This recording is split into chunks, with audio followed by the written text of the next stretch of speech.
نص السنة التاني بدأ، يعني عندنا أهداف، أفكار وحاجات جديدة عايزين نحققها. فقررت والأول مرة إني هعمل البوليت بلانر. جبت البلانر والأدوات وخططت لشهر يوليو. تعالوا أوريكم عملته إزاي.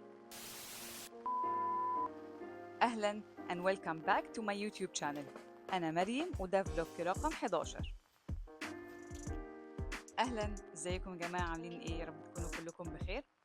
أسفة، عارفة إن أنا طولت عليكم في الفيديوهات، بس النهاردة راجعة لكم بفيديو قوي جدا، فيديو البوليت بلانر. زي ما شفتوا في أول الفيديو أنا هعمل الميد يير بوليت بلانر. هقول لكم كل اللي محتاجين تعرفوه عشان انتوا كمان تعملوا بتاعتكم. مش هطول عليكم، يلا بينا نبدأ الفيديو. أنا يا جماعة من زمان جدا وأنا نفسي أجيب بوليت بلانر وأشتغل عليها. بشوفها على طول على السوشيال ميديا، على انستجرام، تيك توك وعلى بنترست. هي فكرة ان انت بيبقى عندك بلانر كده بتساعدك ان انت تنظمي حياتك اكتر، تبقي مرتبة افكارك وعارفة اهدافك. فلقيت ان ده هو الوقت المناسب ان انا ابدا اعملها. بما ان احنا داخلين على نص السنة التاني، فقررت اني اعمل ميد يير بوليت بلانر. بمعنى ان انا هبدا ادون كل حاجة عن حياتي من اول شهر جولاي يوليو لغاية ديسمبر. فجبت الدفتر وجهزته، ودلوقتي هوريكم ايه الحاجات اللي انتوا محتاجين تعملوها عشان تجهزوا دفتركم انتوا كمان.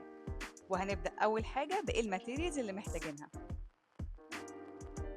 أول حاجة الأدوات اللي بيزيكلي كلنا عندنا منها: محاية أو أستيكة، مسطرة، وقلم رصاص. تاني حاجة هنحتاجها معانا هي أقلام التخطيط السوداء. الأقلام بتبقى راسها رفيعة كده صغيرة. القلم اللي أنا استخدمته في كل الدفتر هو 0.7. القلم ده بيجي بسمك مختلف في 0.2 0.4 0.6 1 ملم. شوفوا المقاس اللي انتوا حابينه واستخدموه، انا اللي كان مناسب معايا 0.7. هنحتاج برضو معانا الوان خشبيه، وكمان هنحتاج coloring pens او اللي هي الوان شينيه او الماركرز. الماركرز اللي عندي دي ميزتها ان هي ليها two sides، في ناحيه كده تخينه اقدر اهايلايت بيها الحاجات، وناحيه رفيعه لو هلون اي رسمه او حاجه. واخر حاجه طبعا النجم بتاعنا البوليت بلانر. البوليت بلانر يا جماعه باختصار هي عباره عن دفتر منقط، دفتر كله نقط صغيره كده مش سطور. ده الشكل اللي احنا بنجورنال فيه وبنرسم ما بين النقط. كده خلصت الماتيريالز، يلا نروح نشوف انا جهزت البلانر ازاي. اول صفحه معانا هي سيلف انترودكشن. بنكتب اسمنا على اول البلانر، انا اسمي مريم فرج، نكتبه كده وان دي البوليت بلانر بتاعتنا. اهم حاجه في البلانرز يا جماعه ان انتوا تعملوا الديزاين simple as much as possible. حاولوا ان انتوا تعملوا تصاميمكم او رسوماتكم بسيطه وسهله، بحيث ده يشجعكم ان انتوا تستمروا ما تزهقوش، ويساعدكم ان انتوا تبقوا منتجين اكتر وملتزمين اكتر. تاني صفحه معانا هي برضو صفحه تعريف عن النفس بس بتفاصيل اكتر شويه. هو مريم، مين مريم، اسمي، تاريخ ميلادي، أنا جنسيتي مصرية، أصل أنا موجودة في الكويت، عايشة دلوقتي في إيطاليا، وظيفتي وهواياتي والحاجات دي. وبرضو اعملوا اللي انتوا حابينه، مفيش قالب معين لازم نمشي كلنا عليه. وبعدين معانا صفحة الجولز. ايه هو الهدف من البوليت بلاننج اللي احنا بنعمله ده، او انا ليه بدون حياتي؟ انا طبعا ما كتبتش اهدافي دلوقتي، هكتبها بعد ما اخلص تصوير، بس انا قسمتهم لاربع اهداف. اول حاجه personal goals، حاجات شخصيه انا عايزه اوصل لها. physical goals او حاجات صحيه، اهداف صحيه عايزه اوصل لها. academic على المستوى الاكاديمي والشغل. وسوشيال ميديا جولز، انا عايزه اوصل لايه بالمحتوى بتاعي. دايما يا جماعه التدوين، كتابه الافكار والاهداف بيساعدكم ان انتوا تبقوا ملتزمين اكتر وعندكم رؤيه واضحه لاهدافكم او للحاجات اللي انتوا عايزينها. فهنخلي اهدافنا اول حاجه في البلانر خالص، بحيث ان احنا كل ما نفتحها تبقى دي اول حاجه في وشنا. خلصنا التعريف بالنفس والشخصيه، دلوقتي نعرف البلانر بتاعنا. احنا البلانر بتاعنا دلوقتي هو ميد يير جورنال، نص 2025 من اول شهر جولاي لغايه ديسمبر. وانا شايفه ان مده 6 شهور دي مده كويسه قوي ان احنا نحط اهداف قصيره المدى، بحيث ان احنا نلتزم بيها ونشوف على اخر السنه احنا حققنا ايه. وبعدين عندنا ميد يير اوفرفيو، عبارة عن إيه؟ إن إحنا بنكتب أسامي الشهور بتاعتنا وبنسيب فراغ لكل شهر.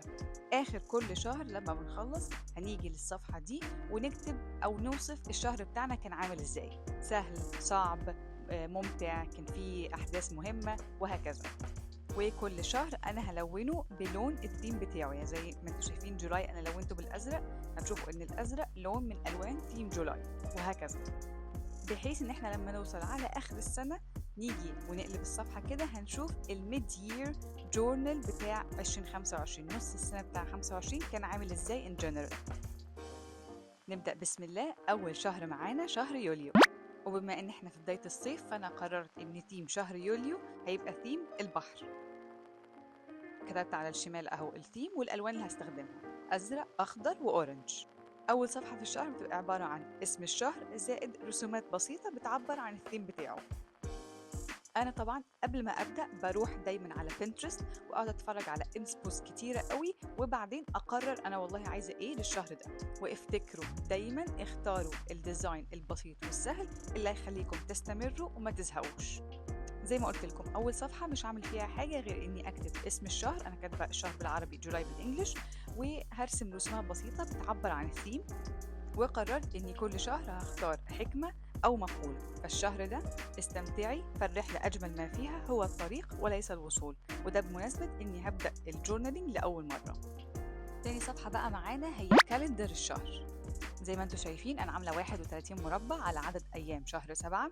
الاسبوع عندي بيبدا من يوم الاثنين عشان احنا هنا في ايطاليا، بيبدا الاثنين وبيخلص الحد. وتحت كتبت اسم الثيم بتاع الشهر اللي هو البحر، والالوان اللي هستخدمها، بحيث ان انا during الفتره كلها او during الشهر ما استخدمش غير الالوان دي. واخر حاجه مربع صغير للنوتس، لو عندي مواعيد مهمه الشهر ده، نوتس مهمه جدا محتاجه افتكرها هكتبها هنا. بعد ما بيخلص اليوم بروح للمربع واعلم عليه باكس، بحيث ان احنا على اخر الشهر نعلم اكس على كل الايام دي. نبدا بقى بتراكنج الشهر بتاعنا. اول حاجه نعمل لها تراكنج او تتبع هي الهابتس بتاعتنا او العادات. كل شهر هنختار عدد معين من الهابتس او العادات اللي عايزين نلتزم بيها، وهنكتبها في الصفحه دي ونشوف احنا كل يوم بنعملها ولا لا. انا اخترت الاذكار والقران، الصحيان بدري، السكين كير، والاكسرسايز. انتوا طبعا اختاروا العادات المناسبه ليكم. وهنعمل جدول صغير كده اللي هم ال 31 يوم بتوعنا بتوع الشهر، وكل يوم هنفتح الصفحه ونشوف هل احنا عملنا الهابت دي ولا لا، واليوم اللي هنعمله فيها هنحط علامه اكس. والمفروض ان التدوين ده هيحمسنا ان احنا نلتزم اكتر المفروض. تاني حاجة معانا هي البادجت تراكر، إن إحنا نتابع الميزانية بتاعتنا أو الماديات. فزي ما انتوا شايفين كده أول الشهر فوق خالص هنكتب إحنا معانا فلوس كام في بداية الشهر، وعلى مدار الشهر هنكتب كل التفاصيل اللي ليها علاقة بالفلوس. أي فلوس أنا صرفتها هكتب تفاصيلها، أو أي فلوس جاتلي، بحيث إن إحنا نيجي آخر الشهر ونشوف الفلوس اللي اتبقت معانا. وبكده هنقدر نتابع كل المصاريف بتاعتنا، بحيث ان احنا نعرف احنا مثلا مسرفين ولا لا، معتدلين ولا لا، محتاجين ان احنا نشتري حاجات اكتر او كده. بعد كده بقى معانا المود تراكر، باختصار مودنا في اليوم كان عامل ازاي. فانا اخترت 3 مشاعر اللي هو مبسوط، معتدل، وحزين، بحيث لما يخلص اليوم انا مثلا لو كان اليوم كنت مبسوطه فيه هلونه بالاخضر، لو معتدل بالاورنج، ولو حزين هلونه بالازرق. وعملت التراكر ده على شكل دايرة، هي كانت صغيرة شوية ما كفتش، فكملت باقي الأيام في سطر تحت. زي ما انتم شايفين يا جماعة هو عبارة عن أحداث صغيرة أو تراكنج صغير للتسلسل في اليوم بتاعنا. فاحنا مثلا أول ما بنفتح ده بنعلم على اليوم بتاعنا، بنكتب الهابتس عملناها ولا لأ، البادجت الفلوس اللي صرفناها، المود، وهكذا، بحيث ان احنا نمشي اليوم بتاعنا والشهر بتاعنا بشكل منظم ومرتب وواضح لينا احنا شايفين. وبعدين معانا صفحة Highlight of the Day. Highlight of the Day باختصار ان احنا كل يوم هنكتب ايه الحاجة الحلوة الهايلايت اللي حصلت لنا في اليوم بتاعنا. طبعا انتوا اعملوا البلانر بالطريقة بتاعتكم، لكن انا شايفة صفحة الهايلايت اوف ذا داي دي مهمة جدا، من اهم الصفحات. ليه؟ عشان احنا لازم نتعلم ان احنا لازم نكون ممتنين للحاجات الحلوة او لكل حاجة عموما في حياتنا. نتعلم ان احنا نبص للحاجة الإيجابية في حياتنا، نشكر ربنا ونحمده، وده هيخلينا بشكل حتى لو بسيط أشخاص متفائلين ومبسوطين. حتى لو حصل ان احنا في المود بتاعنا لقينا ان اليوم ده مثلا ما كانش ألطف يوم، كان يوم معتدل او يوم حزين، لازم برضو في الهايلايت لازم نكتب الحاجة الحلوة اللي حصلت في اليوم، لان مفيش يوم بيبقى كله وحش. وده برضو يعلمنا ان احنا ازاي نخرج نفسنا من اي مود وحش. وبعد كده معانا الستادي تراكر. لازم نذاكر يا جماعة، لازم نذاكر. هنعمل ايه في الصفحة دي؟ هنكتب ايه المواد او الحاجات اللي احنا عايزين نذاكرها. فانا طبعا عندي مذاكرة التخصص بتاعي، سواء كتخصص او كحاجات في الشغل، واني اذاكر ايطالي عشان انا بتعلم اللغة الايطالية دلوقتي.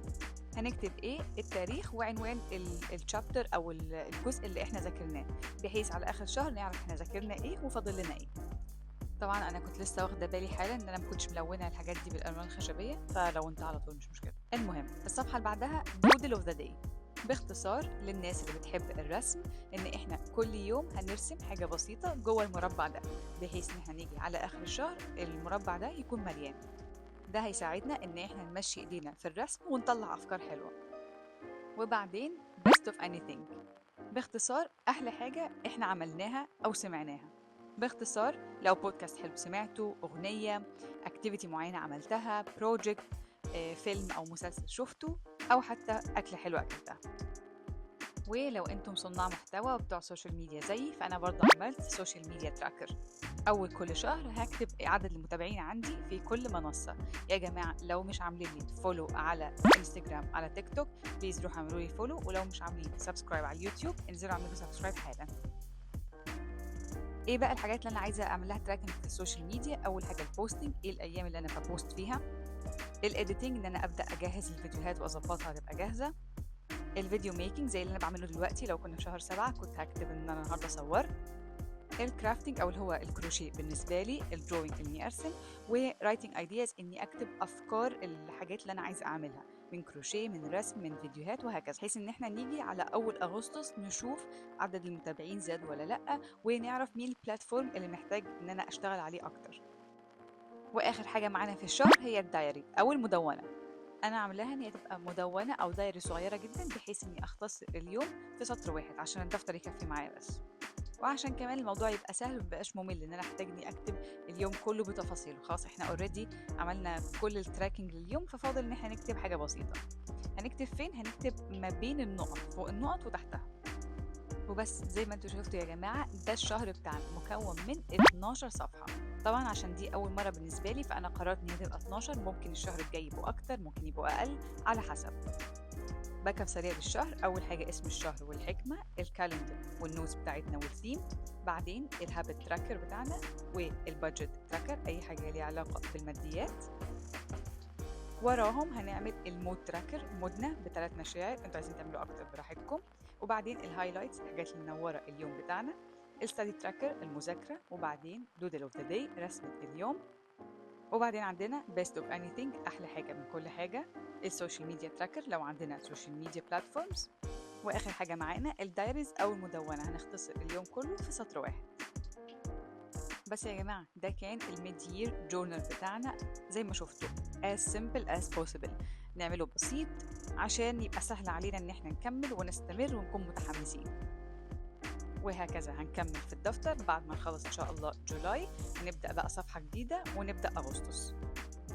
انا ان شاء الله متحمسه جدا جدا ان احنا نبدا ان شاء الله يوليو، وابدا ادون في البلانر دي. واكيد اكيد هاخدكم معايا في السوشيال ميديا واوريكم ازاي بدون، بملى ايه في اليوم واعمل ايه. واكيد بعد ما هنخلص خالص هوريكم الجورنال بتاعتي وصلت لايه في اخر جولاي، وهوريكم هنعمل بتاعه اغسطس ازاي.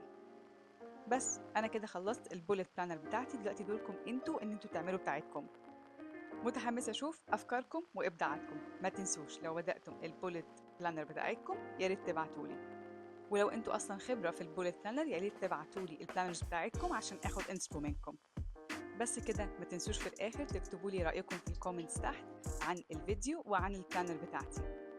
ولو انتوا مش عاملين لي فولو على السوشيال ميديا على انستجرام وتيك توك، يا ريت تروحوا تعملوا لي عشان تتابعوا كل أخبار الجورنال.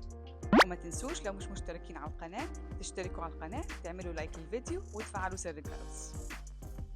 بس كده، أشوفكم الفلوج الجاي. تشاو.